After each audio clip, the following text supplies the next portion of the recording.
ပြည်သူစစ်မှုထမ်းဥပဒေကိုအကြောင်းပြပြီးလက်အောက်ခံအဖွဲ့တွေကအညာဒေတာဘက်မှာ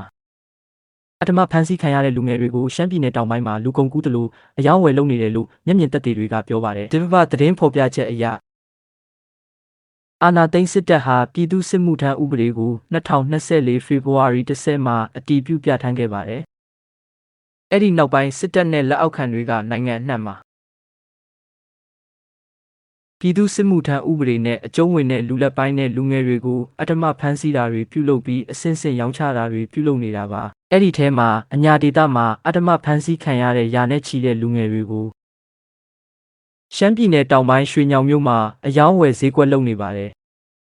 တပ်သားတစ်တယောက်ကို345-60တရားအထိပေါက်ဈေးရှိပြီးလိုအပ်တဲ့ကြေးရွာရက်ကွက်မျိုးနဲ့ခရိုင်တွေကိုအယောင်းဝယ်လုပ်နေတယ်လို့မျက်မြင်သက်သေတွေကပြောပါတယ်မကွေးတို့ရေစကြိုတို့ရေနံချောင်းတို့အဲ့ဒီဘက်မှာဖမ်းခံရတဲ့လူငယ်တွေအိမ်ကိုလာဝယ်တာ330-120အဲ့လိုလာဝယ်တာထွက်ပြေးရင်ရမယ်90နဲ့ဝယ်တာဆိုရင်ဒီရောက်ရင်80ပေါက်မယ်ဟိုလိုင်းကြတော့100ပေါက်တယ်အဲ့လိုမျိုးလူလက်ပိုင်းနဲ့လူငယ်တွေကိုဖမ်းဆီးပြီးရောင်းချနေတာတွေကိုပြုလုပ်သူတွေဟာစစ်တပ်ထွက်တွေရဲထွက်တွေအုပ်ချုပ်ရေးပိုင်းနဲ့ဌာနဆိုင်ရာတွေကနေအငြိမ်းစားယူသူတွေနဲ့ပြစ်မှုပြစ်ဒဏ်ကြောင့်ထုတ်ပယ်ခံထားရသူတွေကအဓိကပြုလုပ်နေတာဖြစ်တယ်လို့ကိုတွေးကြုံရသူတွေကဆိုပါတယ်အညာဒေတာအပြင်ရှမ်းပြည်နယ်ကကျေးလက်တွေနဲ့တောင်ကြီးမြို့လိုမြို့ကြီးတွေမှာပါ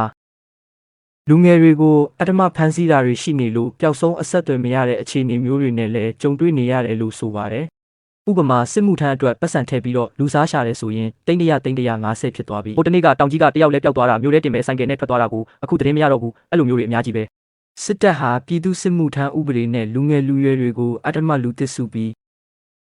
စစ်တင်နှံပေးနေတာဆိုရင်အပတ်စဉ်20ကျော်လူဦးရေသိန်းချီရှိနေပြီဖြစ်ပါတယ်